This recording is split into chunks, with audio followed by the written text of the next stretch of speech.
Hello and good morning. I'm really pleased today because I managed to start the live on Instagram and Facebook at the same time. Those little joys. To those of you who are here for the first time, my name is Susanna and I'm a harpist and harp teacher, and this is another episode of my mini harp lessons through Facebook and Instagram Live. What else I was going to say? Today I'm going to play a piece from repertoire for beginners and something which is going to be a new thing today. The piece today is going to use the levers of the harp, so that's something which we didn't really have before. I'm today traveling again. I'm currently in London and I'm using my friend Olivia's harp. Thank you very much. Let me know, where are you today? Where are you tuning in? Can you hear me? Can you see me? Is anyone watching? If anyone's watching, send me a comment or wave or send a like just to say that you're there. I know there is always a bit of a problem with comments on Facebook. I know that Sonia is always very good and she's always commenting saying that she can hear me and she can see me on Facebook, but I always see those comments afterwards for some reason. Today I'll try to tune in from another device to see if I can see Sonia's comments from the tablet maybe. Can I do this? Let me see. Okay, maybe Sonia is not here today, but if there's anyone else who can hear me, just let me know. I think I can see some people on Instagram. Hello, Kezaya. Hello from Croydon. Good luck with good luck with your playing today. And hello, Alex. Good to see you here. So, as I said, I'm here again for Glyndebourne, and I'm staying with my friend Olivia, whose lever harp I will be using today. It's a harp by Morley. Apparently, what I was just told, these are the small harps which were given out to anyone who was buying a big harp. They were sort of trial harps, I think. I'm not quite sure. And I thought I'd also tell you a few words about Olivia. If you're not following her on Facebook and Instagram, please do. Olivia's doing lots of interesting projects, one of them being 15 seconds harp for anyone who's interested in writing for the harp. You can write a very short piece, submit it to Olivia, and she will record it and play and give you some feedback on composing for the harp. And another of her projects, which is, I think, a really great idea and first of its kind, is Bachn Eggs series of brunch concerts. And the first one is going to happen, I think, 30th of June. And you can buy your early bird tickets for £30 right now. Later the price will go up, and in the price, not only the ticket for the concert, but also the food, the brunch is included, and a drink. I think there is a problem with Facebook. It's trying to reconnect, so I'm just going to say that again for them. If that manages to reconnect. That's the joy of being live.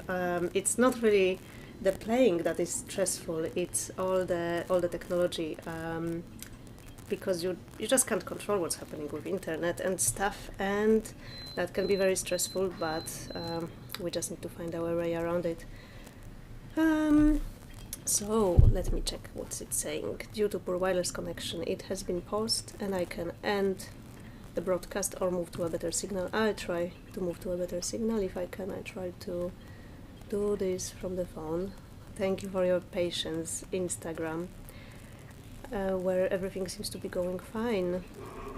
So let me try to move to my phone and we'll see if that will work on.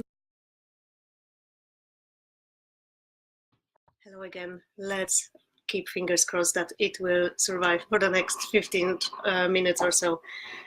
Okay, so moving on to today's piece. The piece today that I picked, it's actually an arrangement of a Gavotte from opera by Christoph Gluck. The opera is called Iphigenia in Aulis, and if you're looking that up, be careful because there is another opera by the same composer called Iphigenia in Taurid, I think, and these are two different operas. That one was the earlier one, written in 1774. And that Gavotte was arranged for the piano first by Brahms, and I think from that arrangement, harpist Mildred Dilling decided to create an arrangement for the harp. You can find it, that's the first piece in her book, 30 Little Classics for the Harp. And about the range of the harp that is needed for that piece, it's probably better if you have a harp which has 34 strings, but this one has 29 strings, and I can show you how to make it work if you don't have enough strings to play that piece. And about the difficulty level, this piece is perfectly fine to be played within the first year of playing, maybe towards the first year of playing. I will tell you later why I'm very often giving that piece to the beginners, and it's not only because of the levers. I think it's quite a good one to introduce the change of the levers. Yeah, maybe I'll just play it and then I'll say a little bit more. I'll just check if there are any comments or anything else. So Alex said he loves that piece. Thank you very much. Yeah, and I still play it on gigs, same as Alex. Okay, so here it is. Gavotte from Iphigenia in Aulis from 30 Little Classics by Mildred Dilling. And just let me find the music because I know that piece quite well, but I still need the music. So, okay.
You know what? I think I'm going to play that piece again to you because I made a mistake when changing the levers. I'm not too used to playing that harp, and I accidentally changed the wrong lever, which you probably could have guessed something was a bit off in the middle of the piece.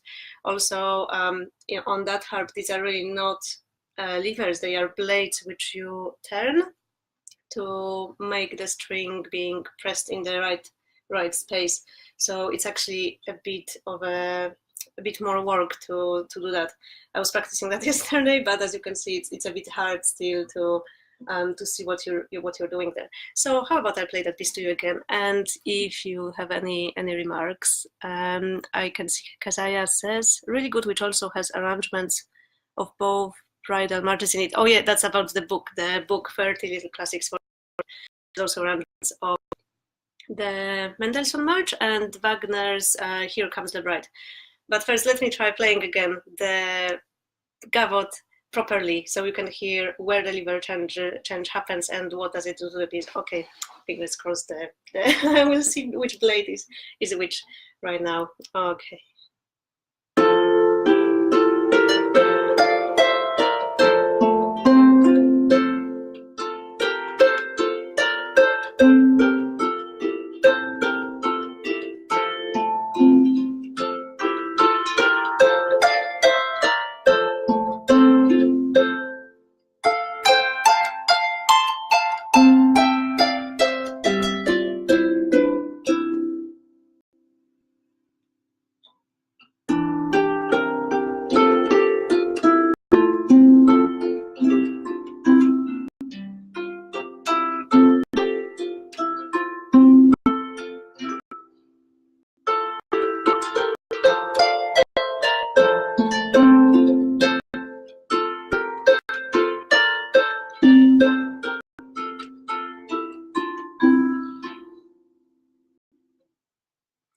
That was better.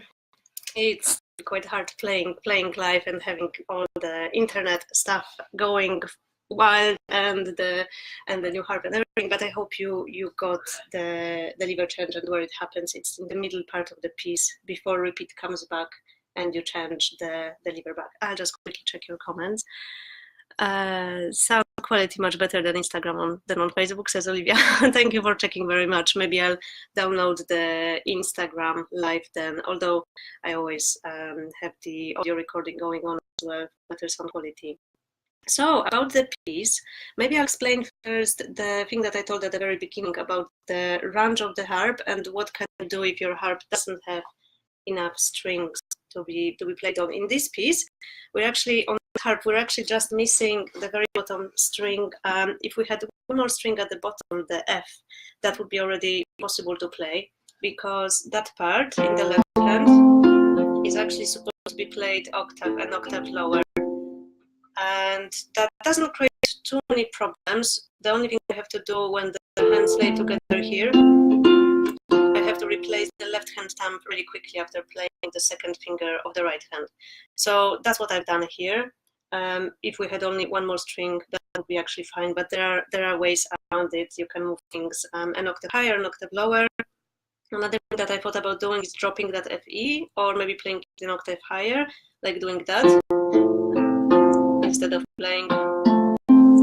It sounds very different now, but I think in the piece you wouldn't really notice what is the difference. And now on to the other stuff, why I think that piece is really good for beginners, apart from being sort of gentle introduction to the levers with just 2 lever changes and the same lever being changed in the piece. As you can see, it's got lots of chords played with second finger and the thumb, which is a very good exercise for getting used to playing the harp with the technique of the thumb being very high, having really nice space here between second finger and the thumb, and then closing your hand, articulating and bending your thumb. So lots of things to practice here. So normally I ask my students to play with just right hand on its own, really slowly, so they have time to think about the space, make sure that the space stays the same throughout the piece, because there's always the tendency that you start off with really nice high thumb, and then as you play, that space gets smaller and smaller, especially if you're nervous. So playing slowly and making sure that the space is always there, the thumb opens, and the space between the second finger and the thumb is there. So the thumb can bend, second finger can go inside the hand, and that makes a really nice sound quality. Another thing is placing. Many students, when they start playing, they develop the habit of sliding down on the strings, especially when they are trying to do that thing that I just told you about keeping the space. What they sometimes do is they put the fingers on like that, and then they slide down, or maybe they slide the thumb up, which is okay since you're getting the space, but it's stopping you from playing quickly later. If you get into that habit of constantly sliding down strings whenever you're placing, when you want to play fast pieces, you're actually wasting quite a lot of time to place fingers if you have to slide every time to get your fingers into the position. So again, practicing slowly, try to open your fingers in the air before you approach the strings, and then place them exactly where you want them to be. So you don't have to slide to keep the space. So again, practicing really slowly, closing and opening the fingers, and every time making sure that your thumb lands more or less where it was before.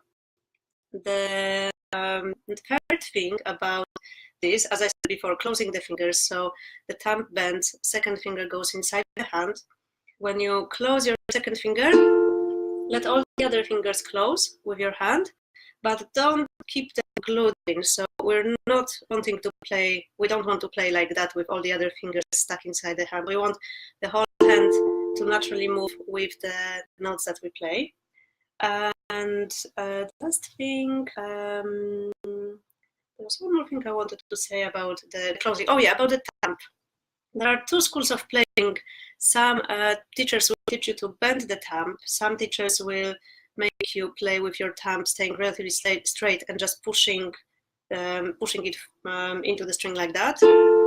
Yeah, I was taught both ways actually. For part of my undergrad degree, I was made to play the technique which keep the thumb straight.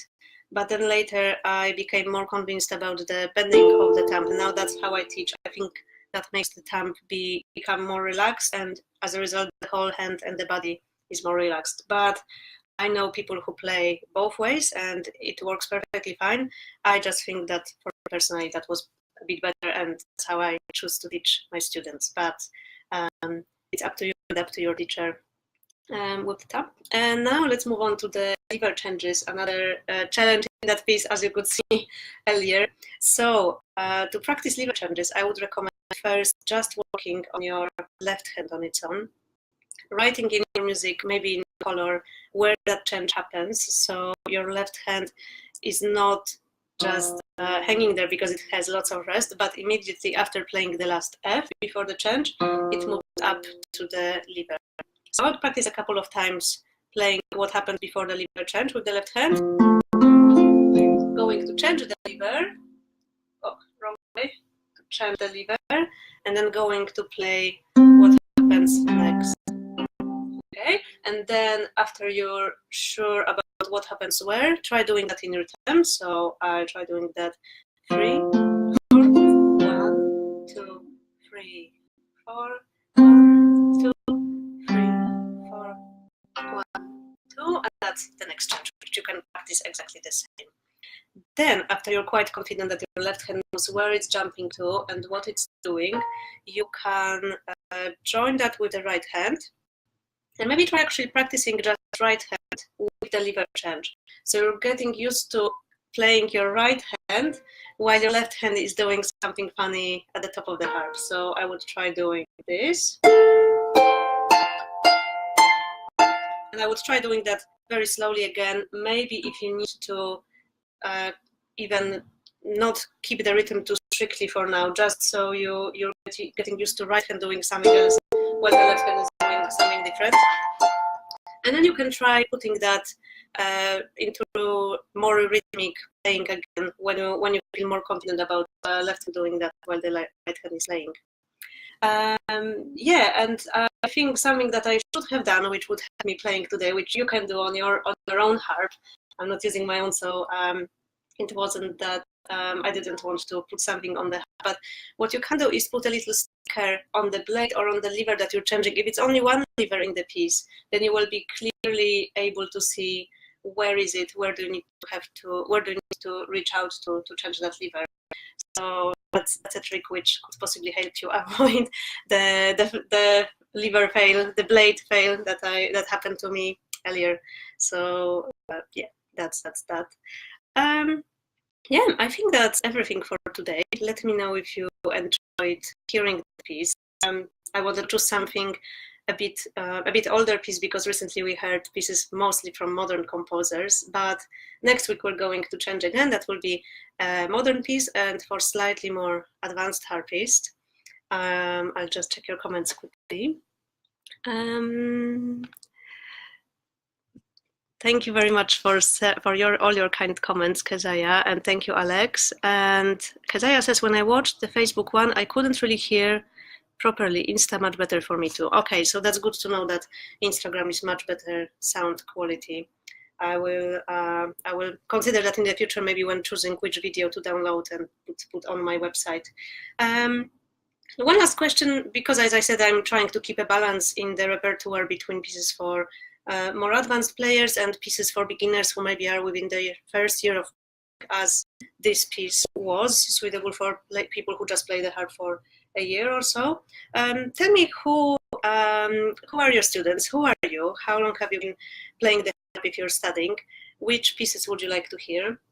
When I was starting to play the harp, I really liked listening to more advanced pieces, and of course I was comparing, not really comparing, but trying to see for how many years the people who played those pieces were playing, what kind of level do I need to be on, and of course putting those pieces on my little list of dream pieces and being very happy when I achieved that level. So when I was just starting out, it was really interesting for me to hear more advanced pieces. But I think also when you're just starting, you probably may want to know what kind of pieces are available to you right now.